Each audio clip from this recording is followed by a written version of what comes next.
Market screen पे दिखा देता हूँ। अपन ने लास्ट जब चेक लिया था तो 3% से नीचे था, जब अपन सास बहू और सेंसेक्स में मिले थे 1 घंटा पहले। मार्केट वहां से और तूल पकड़ गए हैं भाई साहब, और लगातार तेजी बढ़ती चली जा रही है। अब 3.5% का उछाल। हमने वीकली क्लोज दिया था एग्जैक्टली 24,000 पे। 800 पॉइंट प्लस की पावरफुल रैली, 830 पॉइंट के आसपास के उछाल के साथ कामकाज। तो इंपॉर्टेंट रेजिस्टेंस जोन्स को लगातार ब्रीच करते हुए और तेजी तूल पकड़ रही है। और ये फ्रेश मूव आया मेरे ख्याल से क्योंकि यूएस के फ्यूचर्स तेजी उनकी तूल और पकड़ गई है। सुबह यूएस के फ्यूचर अच्छे थे क्योंकि अपडेट था कि इंडिया और यूएस और चाइना के बीच में टैरिफ के फ्रंट पे कुछ सहमति बन गई है। तब तक कॉन्टोर सामने नहीं आए थे, अब वो भी सामने आ गए। वो 12:30 के शो में ही आए थे, तब ये अपडेट आया था कि 30% यूएस टैरिफ लगाएगा चाइनीज प्रोडक्ट्स पे, और चाइना अब अपडेट आया 10% टैरिफ लगाएगा। ये 90 दिनों के लिए ऐसा करा गया। 145 से मतलब टैरिफ रिड्यूस होकर 30% पे आ गई है फॉर द टाइम बीइंग। तो वो यूएस के फ्यूचर्स तूल पकड़ रहे हैं, उसका और फायदा भारतीय बाजारों को इस समय मिलता हुआ। एक चीज अवेटेड है अपने लिए, वो डीजीएमओ लेवल टॉक्स होनी थी आज 2:30 बजे मेरे ख्याल से। डिफेंस फोर्सेस की प्रेस कॉन्फ्रेंस होनी है, तो एक बार देखते हैं आज सेकेंड जो डीजीएमओ लेवल टॉक्स हुई उसमें क्या निकल कर आया। ये देखिए यूएस के पावरफुल फ्यूचर्स इस समय। खैर मार्केट्स पे आगे सतपुते साहब जब जुड़ेंगे तो अपन चर्चा कर लेंगे, अभी मैनेजमेंट की बारी है। और मैंने जैसे कहा था आज गो फैशंस और गौतम सरोगी सर आपको आपकी स्क्रीन पे नजर आएंगे। गौतम जी स्वागत है सीएनबीसी आवाज पर। नतीजों पे बातचीत करने के लिए गौतम जुड़े हैं, लेकिन पहले जरा वो बिजनेस वगैरह सब स्क्रीन पर आ जाएगा।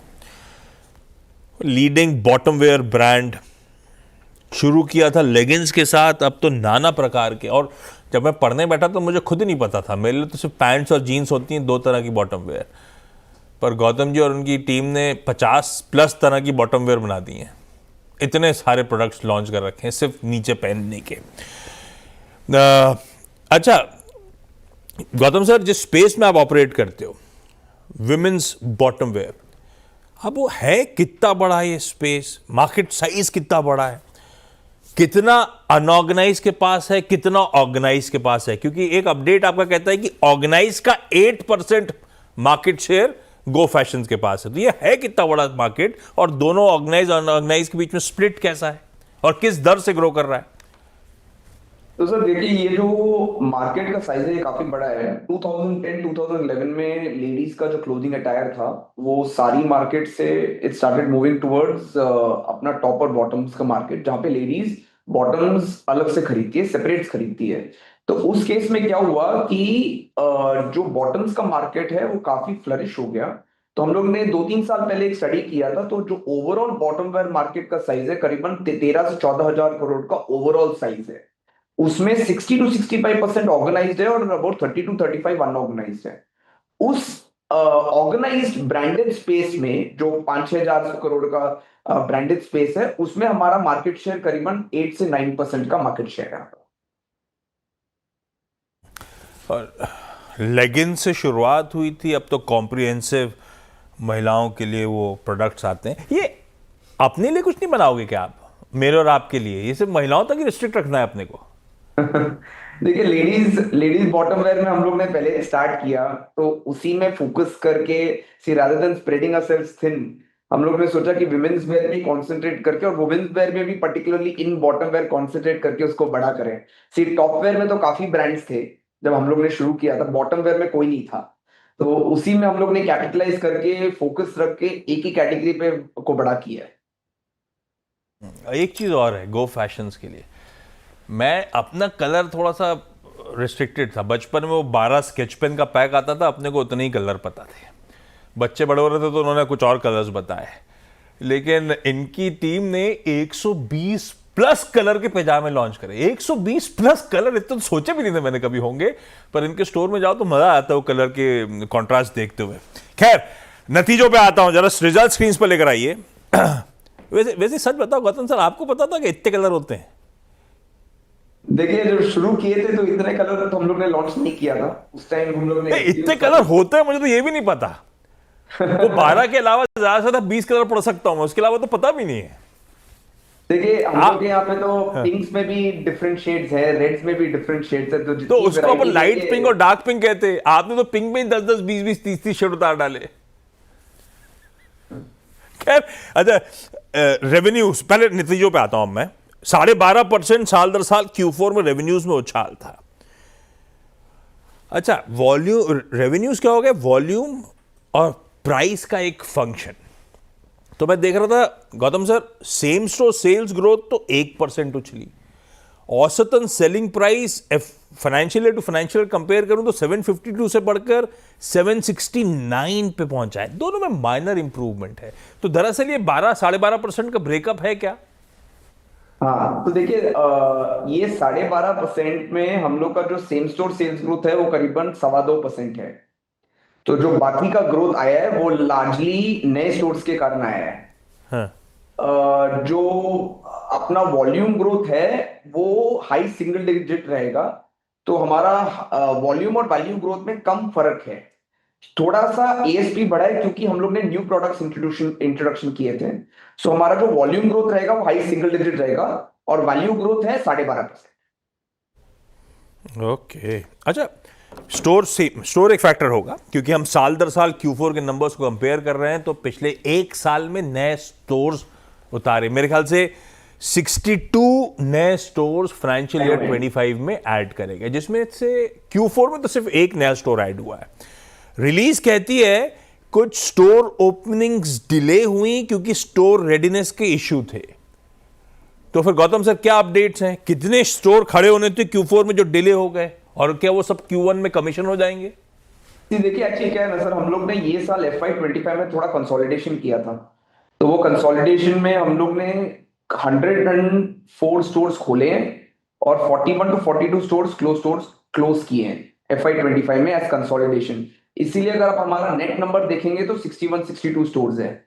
अगर मैं Q4 की बात करूं इन पर्टिकुलर, तो मैंने 21 स्टोर्स ग्रॉस लेवल पे खोले थे और 20 स्टोर्स मैंने कंसोलिडेशन में बंद किए थे।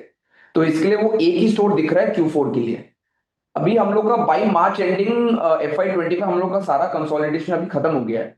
तो FY26 में वी आर टारगेटिंग की 120 प्लस स्टोर्स खुलेंगे और स्टोर क्लोजर्स ना के बराबर होंगे। जो हमारे नॉर्मल कोर्स ऑफ बिजनेस में जितने क्लोजर्स होते हैं, करीबन 4 या 5 स्टोर, उतने ही क्लोजर्स रहेंगे FY26 में। तो FY26 में नेट बेसिस पे 120 प्लस स्टोर्स हम लोग ऐड कर पाएंगे। हाँ, वो रिलीज कह रही थी कि हम लोगों ने करंट फाइनेंशियल ईयर, यानी कि पास फाइनेंशियल ईयर अब तो हो गया, FY25 में स्टोर रैशनलाइजेशन पे फोकस करा था। तो बेसिकली कंसोलिडेशन हुआ, स्टोर्स का रिव्यू हुआ, स्टोर्स के क्लोजर्स हुए। ये रिव्यूज एक्सरसाइज जो थी ये प्रॉफिटेबिलिटी के पैमाने पे थी सर? सर उसका ऑब्वियसली थोड़ा प्रॉफिटेबिलिटी, ये जो स्टोर्स हम लोग ने क्लोज किए हैं 41-42 स्टोर्स, उसका थोड़ा प्रॉफिटेबिलिटी पे फर्क पड़ा होगा, बट बहुत ज्यादा फर्क नहीं क्लोजर पड़ा क्यों हुआ होगा। था? ये जो प्रॉफिटेबल नहीं थे, थ्रेशोल्ड के ऊपर नहीं कमा के दे रहे थे, वो बंद किए गए थे क्या?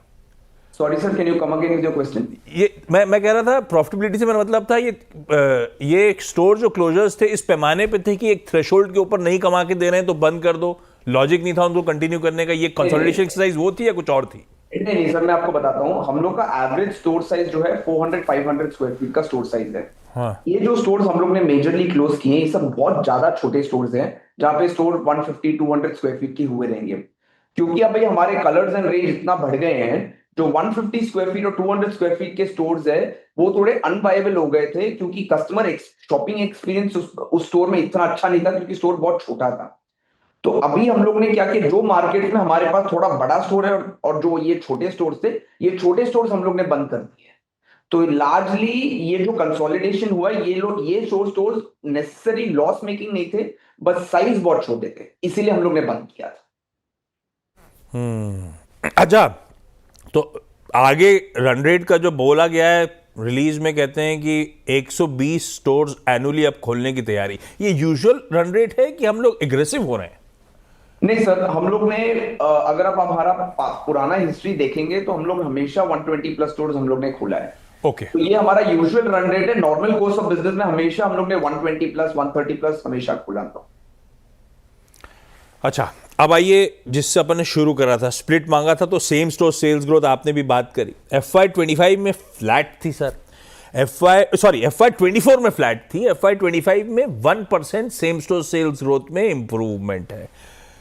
तो डिमांड एनवायरनमेंट का अभी भी चैलेंजिंग है क्या? पर Q4 में हुआ क्या, वो 2% एसएसजी पे आप लोग पहुंचे हैं। क्या ऐसा हो रहा है कि हालात अब धीरे धीरे पटरी पे आ रहे हैं, हालात धीरे धीरे इंप्रूव हो रहे हैं? सर देखिए Q4 में तो डेफिनेटली डिमांड के सिचुएशन में थोड़ा इंप्रूवमेंट तो था। अभी हमारा मैनेजमेंट फिंगर्स आर क्रॉस की Q1 में और Q2 में भी इंप्रूवमेंट दिखेगा होपफुली। लेकिन Q4 में हमें थोड़ा इंप्रूवमेंट जरूर दिखा है, specially in January and February. So we बस as management we are hopeful and fingers are cross की Q1 एंड Q2 में भी ये जो मोमेंटम है Q4 का, इसमें इंप्रूवमेंट हो। बाकी नंबर्स देख के लग रहा था हालात थोड़े थोड़े अब मंथ ऑन मंथ इंप्रूव होना शुरू हुए। अच्छा, एक और चीज है, वो आप हाईलाइट करते हो हर साल हर क्वार्टर में, फुल प्राइस सेल्स। FY25 के लिए कहा था 95.4% फुल प्राइस सेल्स। इसका मतलब क्या है? ये मतलब डिस्काउंटिंग ज्यादा नहीं हुई, सिर्फ 4-5% प्रोडक्ट डिस्काउंटिंग में गए, बाकी सब पूरे कीमत वसूल ली आपने हमसे, ऐसा है क्या? सर देखिए सिंपल है, हम लोग का कोर प्रोडक्ट है और हमारे कोर प्रोडक्ट में सीजनैलिटी नहीं होता है। जहाँ पे सीजनैलिटी नहीं है वहां पे डिस्काउंटिंग कम रहता है। तो बेसिकली ये जो नंबर मैंने डाला है, इट बेसिकली मीन्स कि हम लोग के अगर हम लोग का 100 का सेल है, उसमें सिर्फ 5% ही साल में डिस्काउंटिंग हुई है। तो हमारे बिजनेस में क्योंकि हमारा प्रोडक्ट कोर है, वो फास्ट फैशन एलिमेंट नहीं है, यहाँ पे डिस्काउंटिंग का परसेंटेज बहुत लो है और इसीलिए हमारा ईयर ऑन ईयर जो ग्रॉस मार्जिन है वो कंसिस्टेंट रहा है। दूसरी चीज, एवरेज सेलिंग प्राइस जो अपन ने शुरुआत में बात करी थी, FY24 से FY25 में इंप्रूवमेंट। ये इंप्रूवमेंट क्यों हो रहा है? क्या हम बेहतर रियलाइजेशंस कमांड कर रहे हैं, या फिर ये जो इतने सारे नए प्रोडक्ट्स उतार दिए हैं वो प्रोडक्ट मिक्स आपके फेवर में जा रहा है इसीलिए इंप्रूवमेंट हो रहा है? प्रोडक्ट मिक्स के कारण सर। तो प्रोडक्ट मिक्स, जो नए प्रोडक्ट्स आ रहे हैं उनका सेलिंग प्राइस थोड़ा हाईयर है, उसके कारण थोड़ा एवरेज सेलिंग प्राइस बढ़ रहा है। सर पैजामे फॉर्म में जीन्स तक पहना देते हैं, पर वो बड़ी गजब होती है। खैर वो अच्छा, दूसरी चीज, वो अगर एनवायरनमेंट इंप्रूव हो रहा है, मंथ ऑन मंथ हालात पटरी पे आ रहे हैं, अब तक प्राइस हाइक्स नहीं लिए थे, सिर्फ प्रोडक्ट मिक्स के चलते रियलाइजेशन में इंप्रूवमेंट था, तो केस बन रहा है क्या कि FY26 में किसी पॉइंट इन टाइम में प्राइस हाइक्स भी लो आप लोग? नहीं सर, अभी ये साल प्राइस हाइक्स का तो हमारा कोई प्लान नहीं है। अभी जो भी ग्रोथ आएगा वो वॉल्यूम से ही आएगा। Of course average selling price भी बढ़ेगा क्योंकि नए प्रोडक्ट्स भी लॉन्च हो रहे हैं, लेकिन एज सच हम टारगेट करेंगे कि वॉल्यूम ग्रोथ हो, volume growth basis of new store and SSG. As far as price hikes है कंसर्न, अभी तक प्राइस हाइक्स का कोई प्लान नहीं।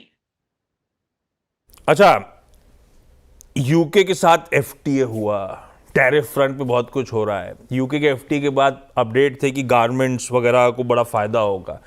ये गो फैशन प्योर प्ले अब तक तो डोमेस्टिक मार्केट पे फोकस्ड कंपनी है, पर इन तरह के FTAs वगैरह के बीच में आपको एवेन्यूज खुलते हुए नजर आ रहे हैं, एग्रेसिव एक्सपोर्ट्स को लेकर भी विचार कर रहे हो आप लोग? इंड्यूसिव है, अट्रैक्टिव है एक्सपोर्ट मार्केट्स आपके लिए या नहीं?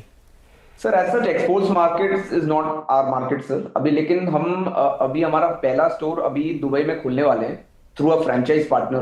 तो वो क्योंकि लास्ट ईयर मई में ही आपने अनाउंस करा था कि किसी अपैरल ग्रुप के साथ फ्रेंचाइजी राइट्स का करार हुआ यूएई और सऊदी अरेबिया में, तो एक साल बाद अब दुबई में वो स्टोर खोलेगा, ऐसा? सर साइन हम लोग ने एग्रीमेंट एक साल पहले किया था। उन्हें भी और हमें भी थोड़ा टाइम लगा था राइट लोकेशन ढूंढने के लिए। अभी वो लोकेशन मिल गया है, तो पहला स्टोर अभी अगले 1 या 1.5 महीने में खुल जाएगा। ओके, चलिए इस नोट पर आपका बहुत बहुत धन्यवाद गौतम सर। होपफुली जो एनवायरनमेंट अब धीरे धीरे इंप्रूव हो रहा है, सब्सिक्वेंट क्वार्टर्स में और हालात इंप्रूव हों, तो आपसे जब बातचीत होगी तो और डिटेल में उस डिमांड एनवायरनमेंट पे बातचीत होती रहेगी। मैं छोटा सा ब्रेक यहाँ पे ले लेता हूँ। गो फैशन की डिटेल चर्चा हो गई, ब्रेक के उस पार rajesh.satpute.com के राजेश सतपुते साहब जुड़ने वाले हैं। Rajesh sir good afternoon. Go Fashion का चार्ट भी चेक कर लेना आप, मैं आऊँगा आपके पास, प्लस राजेश सर के साथ मार्केट पे चर्चा करेंगे, लेकिन छोटे से ब्रेक के उस पार।